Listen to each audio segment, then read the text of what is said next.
Gjykata ka vendosur që të dënoj për jetë Naim Murselin, i cili disa vite më parë vrau bashkëshorten e tij. Për të folur mbi këtë ngjarje dhe mbi vendimin e gjykatës, kam të ftuar në një lidhje direkte gazetarin Faton Mehmeti. Faton, faleminderit shumë për intervistën. Përshëndetje. Faton, mund të na thoni më shumë mbi rrethanat e, po themi, të vendimit të gjykatës dhe çfarë do thotë ky vendim në fakt për këtë ngjarje kaq të rëndë? Po, sot gjykata pra ka dhënë vendimin final për vrasjen e Liridon Ademajt që ka ndodhur me 29 nëntor të vitit 2023, ku i akuzori kryesor si arkitekt kësaj vrasje ka qenë ish-bashkëshorti i saj, pra Naim Murseli, i cili së bashku me Kushtrim Kokollën dhe Granit Plavën e kanë organizuar dhe pastaj e kanë realizuar skenarin e tyre për ta vrarë Liridonën. Kështu që vendimi i sotëm i gjykatës është pjesërisht besoj i merituar për arsye se me vetëm 30 vite është dënuar Kushtrim Kokolla, i cili ka qenë po ashtu pra bashkë me Naimin ka qenë edhe si organizator i kësaj vrasje dhe ka qenë, si thuash, sebepi që Naimi është njohur me Granit Plavën me vrasjen tashme të Liridonës, kështu që me 30 vite është jashtëzakonisht shumë pak, për çka dhe familja e Liridonës ka paralajmëruar se do të bëj pra në gjykatën e apelit do të bëj pra do ta dërgoj çështjen në gjykatën e apelit për të kërkuar që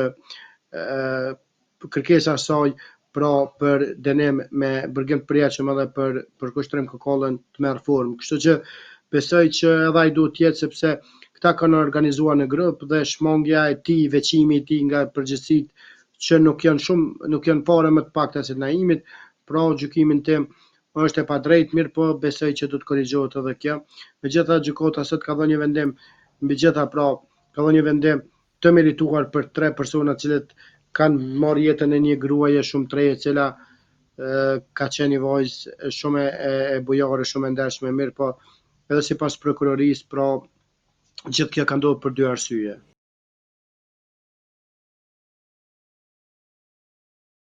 Faton, si është pritur vendimi i gjykatës nga familjarët e Liridonës? Familjarët e Liridonës kanë qenë shumë emocional, njësoj si ditën kur edhe është varrosur Liridona, mirë po emocionet kësaj radhe kanë qenë më të ndryshme për shkak se je shletësuar, si thua, gjithaj dhimbje familjes kur vrasësit edhe arkitektët e kësaj vrasje pra kanë marrë dënimin e merituar, ka qenë një lehtësim shpirtëror dhe ata janë parë jashtëzakonisht emocionuar edhe brenda sallës, po edhe jashtë sallës të gjykatës, kështu që edhe ata janë deklaruar për media që janë shumë të kënaqur, pavarësisht se nuk janë edhe shumë të kënaqur me Kushtrim Kokollën, por gjithsesi janë të kënaqur që Naim Murseli, pra arkitekti kryesori kësaj tragjedie, ka marrë dënimin e merituar bashkë me ekzekutorin, pra Granit Plavën. Faton, a mund na thoni pak se çfarë ndodhi realisht 3 vite më parë atë natë kur mbeti e vrarë dhe Liridona Ademaj?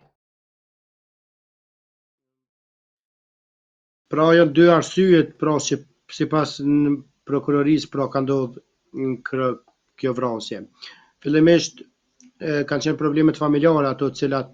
edhe në akt akuzën e prokurorisë pra kanë prish marrëdhëniet mes çiftit, të cilat kanë datuar që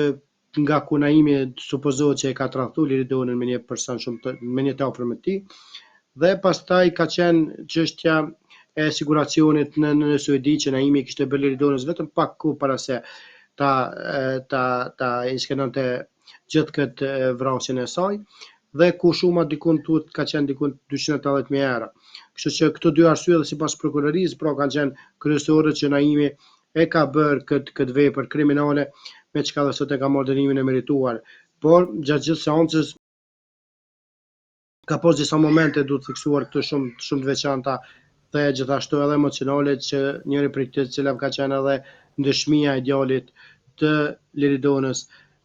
ku i cili ka tregu me një sinqeritet dhe me një pastërti të madhe shpirtërore momentet kur ka ndodhur gjithë kjo vrasja, dhe ai thotë që kur u afroi, thotë hajni bëri pushka bam, pra në kuptimin që ka gjuajtur ai. dhe kjo e ka hedhë poshtë gjithmonë pretendimin e Naimit që pasi është larguar me fëmijët sipas tij, kur është afru gjëja sipas tij një person për t'i grabitur, Naimi ka marrë fëmijët dhe ka dalë nga vetura shpejt dhe thotë sapo jemi larguar, jemi kthyer dhe kemi parë që Liridona nuk është pas nesh dhe kemi dëgjuar një të shtën. Kështu që kjo ka rënë poshtë edhe me dëshminë e djalit, por edhe ka pas edhe dëshmi dhe argumente tjera të cilat prokuroria i ka paraqitur, mirë po ky moment ka qenë jashtëzakonisht shumë emocional gjithë këtë histori, një moment tjetër jo emocional, mirë po që ka qenë një tentativë Naimit për t'ju shmangur dënimit kapital, ka qenë ai kur Naimi ka parashtruar kërkesë për të bërë ekzaminimin psikik të tij, se gjëja nuk është në aspektin mendor mirë po kjo ka rënë poshtë edhe një tjetër ka qenë tentativa e tij për ta futur zotrin Pacolin në gjithë këtë histori dhe për të thënë që edhe zotri Pacolli ka qenë një njohuri për gjithë këtë rast dhe ai kishte premtuar Granit Plovës që për këtë punë dhe edhe Pacolli dhe në më shumë se 2 vite nuk do të rrish burg se ne kemi shumë të njohur atje. Fatona, ka pas hetime në drejtim të Pacollit lidhur me deklarimet e Naim Murselit? Se nuk dëgjova mirë. A ka pasur, po themi, hetime në drejtim të Naim Murselit lidhur, në drejtim të Beqet Pacollit lidhur me deklaratat e Naim Murselit? Po, zoti Pacolli vetë e ka hodhur poshtë, pra një pretendent të tillë, ai ka thënë që nuk ka qenë fare njohuri, pastaj edhe në seancën të parafundit, pra kur u dha dënimi vet Naimi ka thënë që i kërkoi falje zotit Pacolli etj, mirë po zoti Pacolli ka reaguar dhe ka thënë që fare nuk ka qenë dhe une kjo dhe gjithë ne kemi ditur që ato thjesht kanë qenë manipulimet Naimit për ta shpërqendruar vëmendjen diku tjetër dhe në këtë mënyrë për ta devijuar si thua procesin gjyqësor ndaj tij, mirë po gjë që nuk ja ka arritur, kështu që zotri Pacolli ka reaguar, mirë po edhe para reaguar fare ka qenë jashtëzakonisht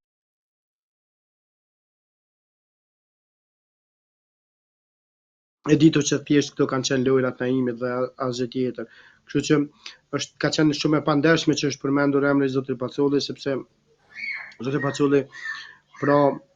nuk ka pasur send dhe nuk do të kishte send që ta dinte për një vrasje që do të kryej dhe të mos reagante, kështu që thjesht ka qenë një manipulim i tij që realisht kur e pa që nuk po funksionon të detyrohet që t'i kërkojë falje zotit Pacolli.